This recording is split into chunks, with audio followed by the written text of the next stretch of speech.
নমস্কার বন্ধুরা, প্রতিমার আরেকটি নতুন ভিডিওতে স্বাগত জানাই। দেখতেই পাচ্ছ এখানে চিংড়ি মাছ আছে আর সেগুলোকে আমি ভালো করে ছাড়িয়ে নুন হলুদ মাখিয়ে রেখেছি। আছে এখানে সবজি নিয়েছি, ঝিঙে, বেগুন, কুমড়ো আর আলু। এই 4 রকম সবজি দিয়ে আজ আমি রেসিপিটা বানাবো। কড়াইতে দিয়ে দিয়েছি তেল। তেল গরম হওয়ার পরে তাতে আমি দিয়ে দিলাম কালো জিরে ফোড়ন।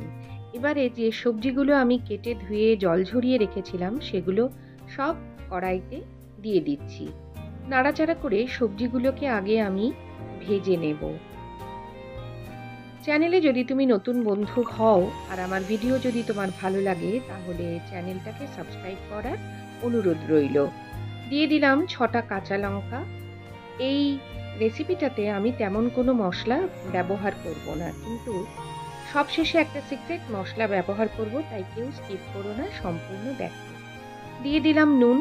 নুন দিলে সবজিগুলো খুব ভালো করে মজে যাবে আর ভাজাও হয়ে যাবে।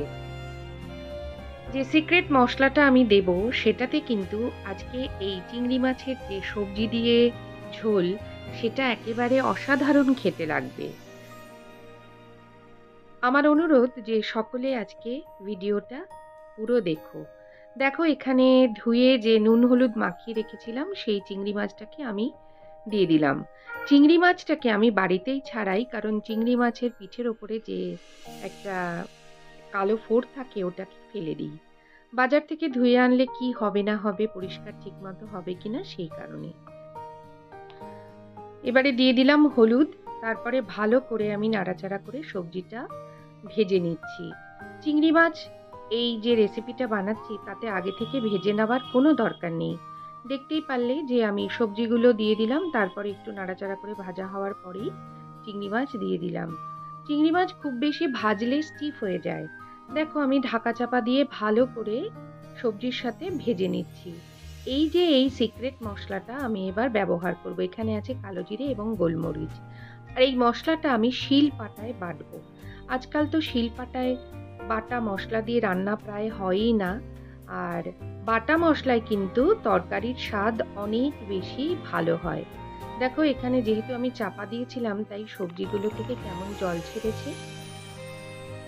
এবারে আমি এই জলের মধ্যে দিয়ে দিচ্ছি হাফ চামচ জিরের গুঁড়ো। এই মশলাটাকে আমি এবার ভালো করে নাড়িয়ে চাড়িয়ে কষিয়ে নিচ্ছি যতক্ষণ না পর্যন্ত জলটা পুরোপুরি শুকিয়ে যাচ্ছে। আমার পুরনো বন্ধুদের অসংখ্য ধন্যবাদ এভাবে আমার পাশে থাকার জন্য। আর ফেসবুক পেজ থেকে যদি তোমরা এই রেসিপিটি দেখে থাকো তাহলে অবশ্যই পেজটাকে ফলো করে দিও। দেখো এবারে জলটা প্রায় শুকিয়ে এসছে। আমি খুব ভালো করে এটাকে নেড়েচেড়ে দিচ্ছি।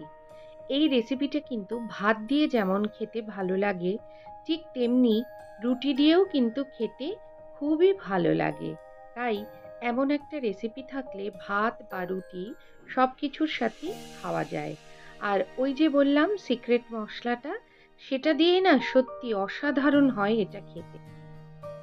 এবারে আমি এতে দিয়ে দিচ্ছি জল ঝোলের জন্য। এই তরকারিটা কিন্তু একটু ঝোল ঝোল খেতেই ভালো লাগে, সেই জন্য আমি বেশ অনেকটাই জল এতে দিয়ে দিলাম। এবারে জলের সাথে সবজিগুলোকে আর একটু ফুটিয়ে নিচ্ছি, কারণ আগে তো ভাজার সময় সবজিটা প্রায় সেদ্ধই হয়ে গিয়েছিল। এবারে আমি এটাকে চাপা দিয়ে কিছুক্ষণ ফুটিয়ে নিচ্ছি। দেখো টকবক করে ঝোল ফুটতে শুরু করেছে।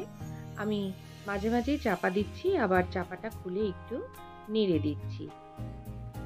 চিংড়ি মাছ হলেই আমরা মালাইকারি বা পেঁয়াজ আলু দিয়ে চিংড়ি মাছের তরকারি খাই বা চিংড়ি মাছের পাতুরি করে খাই, কিন্তু এইভাবে যদি চিংড়ি মাছের ঝোল করে খাওয়া যায় তাহলে স্বাদ কিন্তু মুখে লেগে থাকবে, আমি গ্যারান্টি দিয়ে বললাম। আর আমার বাড়ির সকলেই এই রেসিপিটা খেতে খুবই পছন্দ করে। এবারে ঝোলটা একেবারে ফুটে গেছে আর আমি নামাবো। সেই সময় আমি দিয়ে দেব সেই বাটাটা, অর্থাৎ গোলমরিচ আর কালো জিরে আমি যে শিলপাটায় বেটে রেখেছি সেই মশলাটা দেব। মশলা দেওয়ার পর আর কিন্তু এটাকে ফোটাবো না খুব বেশি, বড় জোর 2 থেকে 3 মিনিট। এই যে এই মশলাটা আমি এবার দিয়ে দিচ্ছি এতে। কালো জিরে দেওয়ার জন্য এতে কিন্তু কোনো রকম তেতো ভাব আসবে না, তাই নির্ভয়ে এর মধ্যে এই বাটা মশলাটা দিয়ে দেবে। আমার সকল বন্ধুকে অসংখ্য ধন্যবাদ এভাবে আমার সঙ্গে থাকার জন্য। ব্যাস রেসিপি একেবারে তৈরি, আর দেরি কেন? আমি একটা বলে সার্ভ করে দিচ্ছি। ব্যাস এবারে শুধু ভাতের সঙ্গে বা রাত্রেবেলা রুটির সঙ্গে খাবার অপেক্ষায়। কেমন লাগলো এই চিংড়ি মাছের রেসিপিটা? অবশ্যই কিন্তু কমেন্ট বক্সে লিখে জানিও। তোমাদের কমেন্ট আমাকে অনেক বেশি উৎসাহ যোগায় আবার নতুন করে রেসিপি তৈরি করার। সকলে ভালো থেকো।